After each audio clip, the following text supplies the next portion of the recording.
Guess what? I've just gotten official notice. I can't believe it either, but this episode's been cleared for public release. Now I want to be very precise here. I didn't exactly say clear. It sort of slid through, just barely, which is honestly surprising because after reviewing the content, I'm not so sure that I would have approved it. But it made it through, just barely. And you already know a lot of things in government contracting gets approved just barely. Regardless now that we've got our clearance, let me give you the most dangerous sentence in government contracting. The vendor has unique capabilities. Now, if you've been around this business long enough, you already know that usually means it does not mean the vendor is actually unique or the vendor is the only responsible source or the requirement has been objectively analyzed. No. What it usually means is somebody somewhere already picked the vendor, and now contract is being asked to reverse engineer a justification. And today, we're going to talk about why that gets you destroyed in a CPSR. Because here's the truth nobody says out loud. A bad sole source justification isn't weak documentation, it's a written confession. Welcome to the GovCon show. This broadcast has been cleared for public release, but just barely. Broadcasting from deep inside the Federal Acquisition Labyrinth, this is the GovCon show. This show is for acquisition pros, wannabe pros, and procurement insiders who need a place to unpack the chaos. We speak fluent contracting and sarcasm. No clearance required.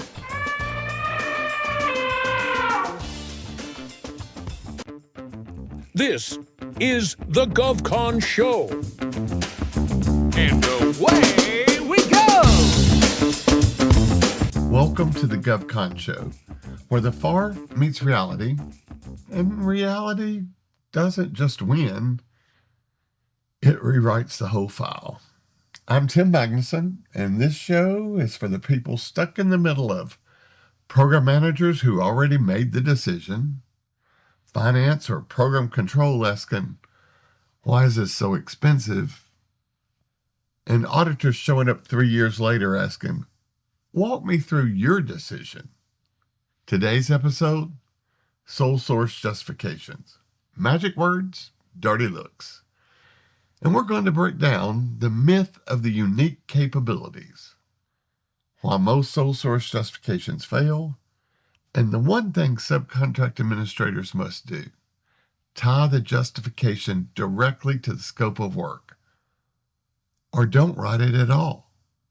The process of writing a unique sole source justification is apparently an overwhelming process for a lot of people. It's like they suddenly experience a debilitating disease known as the magic words problem. And because of that, there are certain phrases that show up in SSJs like they're required by law. They're not. They're just comfortable, familiar. You've seen them before. This vendor has unique capabilities. This vendor has institutional knowledge. This vendor is highly experienced. The vendor has supported the program before. Let me translate those for you. None of those phrases answer the actual question of, the question is not, is this a good vendor? The question is this the only vendor that can perform the requirements defined in the statement of work? That's it. Is this the only vendor that can perform the requirements defined in this scope of work? And here's where most justifications fall apart. They describe the vendor, but they never describe the requirement and tie the vendor to those requirements. Let's get real for a minute. This is the part subcontract administrators need to hear. If you don't understand the scope of work, you cannot write a valid sole source justification, period. And I mean, really understand it, not skim through it, not rely on the program to tell you, not copying language from an email. You need to understand what is actually being acquired, what technical capabilities are required by the scope of work,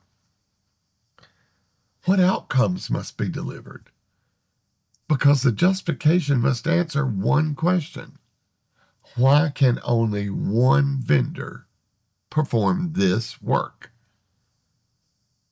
And here's what actually happens instead. You've got a technical team that understands the work, a program team that understands the urgency, and contracts sitting in the middle trying to translate both of those into something defensible, right? And instead of slowing down, someone says, just write an SSJ, like it's a form, like it's a template, like it's just something you fill out and move on. That right there, that mindset, that's where the problem starts. Let's make this painfully clear. Let's say the scope of work requires system engineering, radar subsystem integrations, modeling and simulation. And your SSJ says, vendor has strong leadership and communication skills. What? Well, that's fantastic. That might make them Employee of the Month. But it has absolutely nothing to do with the requirement. Let me say it a different way. If the scope of work requires engineering, I don't care if the vendor is the best cook in North America. Cooking skills do not need to justify a sole source engineering award. And yet it happens all the time. Let's walk through what shows up in real SSJs and ask one simple question. Does this actually hold up? Example 1. Vendor has supported the program for 10 years and has extensive knowledge of the customer's objectives. Okay, that tells me nothing. What specifically do they know that others cannot replicate? And where is that? What paragraph is that in the scope of work? Example 2. Vendor is uniquely positioned due to their strong relationship with the program office. Okay, that one there. That's not a justification. That's an ethics discussion waiting to happen. Example 3.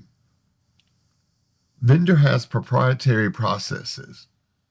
Okay. Now we're getting somewhere, a little closer, but you're not done. What processes? How do they tie to the requirement? Are they identified in the scope of work? Does the scope of work actually require the use of those exact processes?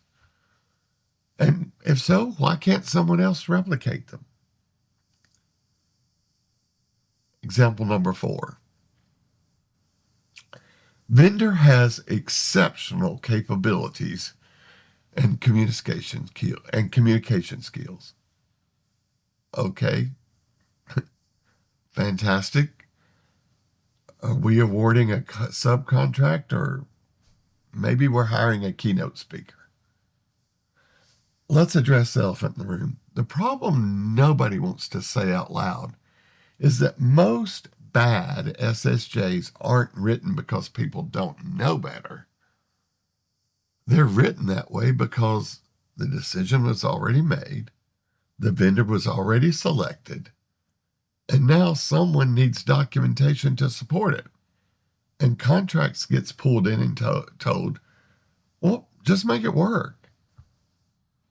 Let's be clear. You cannot document your way out of a bad decision. You can only expose it more clearly. Let's ground this in reality. FAR 6.302-1. I will even bet that your sole source form or template includes that FAR site on the document. Strange thing is that lots of subcontract administrators, including buyers and purchasing agents, have not really read or don't know what it truly says. What that FAR site says is only one responsible source, not best source, not preferred source, not incumbent source, not easiest source, only one. That means your justification has got to show what the requirement is, while only one vendor can meet it, while others cannot, and what market research supports that. If you skip step one, the rest collapses. Now let's talk about the part that gets checked, but not actually done. Market research. Because in weak SSJs, market research usually sounds like this. We're not aware of any other vendors. Or my personal favorite is, based on our knowledge of the market. Whose knowledge?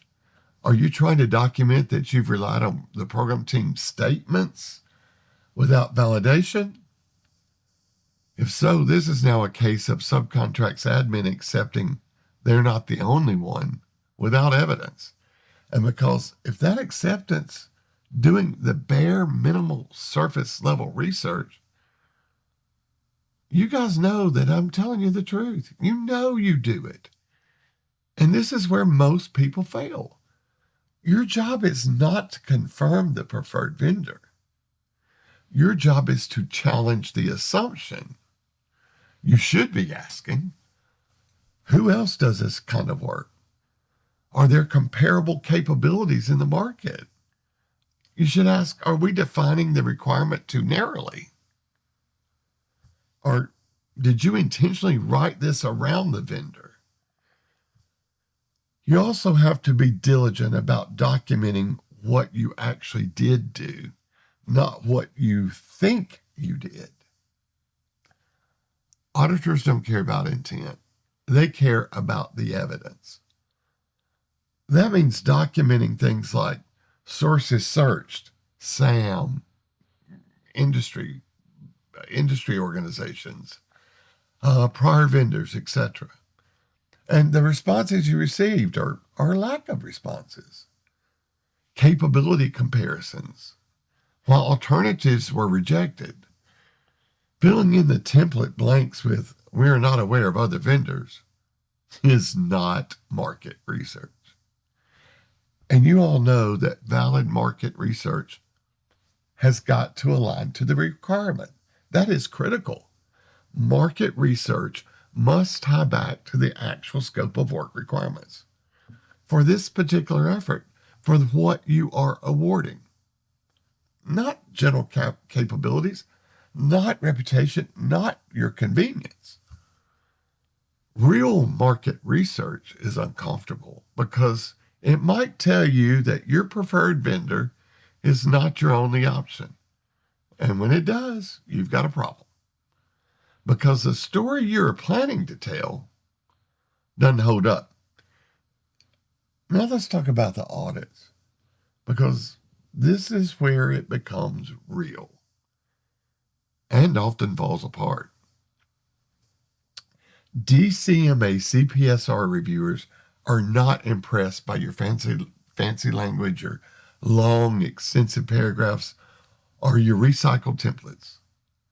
They're looking for one thing: alignment, consistency, scope of work, justification, decision. And when that is all aligned and consistent, it works. But when it's missing, here's what happens. Finding one, inadequate competition documentation. Finding two, insufficient price justification. Finding three, failure to perform adequate market research. And then my favorite, justification does not support your conclusion.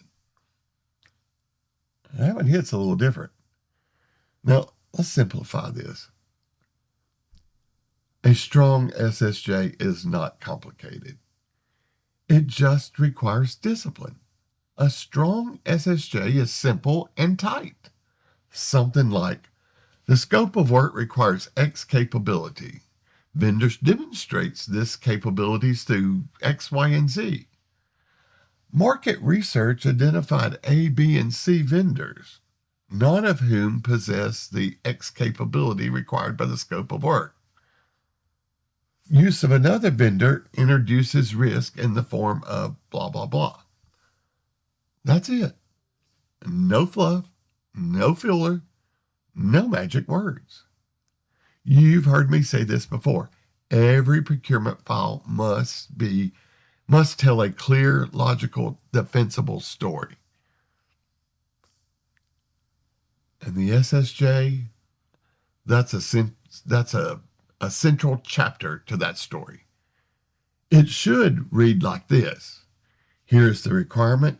Here's what makes it unique. Here's what we evaluated. This is why there's only one vendor that qualifies. But instead, it often reads like, they're great. We like them. They've been here forever. They know the program. You don't have a story, but what you do have, you have exposure. So here's what I'd like you to remember. A sole source justification is not about the vendor. It's about the requirement.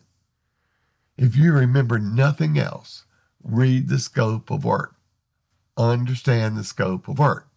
Tie everything back to the scope of work. Because if you don't, an auditor will. If you've ever read a sole source justification and thought, this doesn't actually explain anything, yeah, you're not wrong. But if you've ever read one and not thought it, I don't believe you.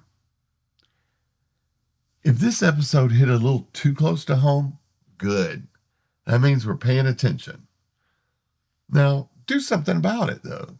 Send it to your team before this exact logic shows up in your next audit.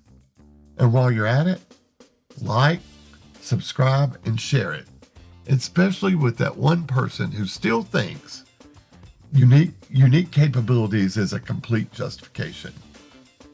And if you want more like this, more real talk, no slide decks and no fluff, head on over to the govconshow.com. And until next time, there's no magic words in procurement, only documentation and decision logic that actually holds up when somebody decides to read it. Because if your justification doesn't make sense on paper, it's not going to survive an audit. See you next time on the GovCon Show. If today's episode sounded a little too familiar, that's probably a sign. Until next time, keep your files tight, your logic tighter. Remember, if your compliance approach is built on checking boxes, you're building risk. We'll see you next time on the GovCon Show. This broadcast has been cleared for public release, but just barely.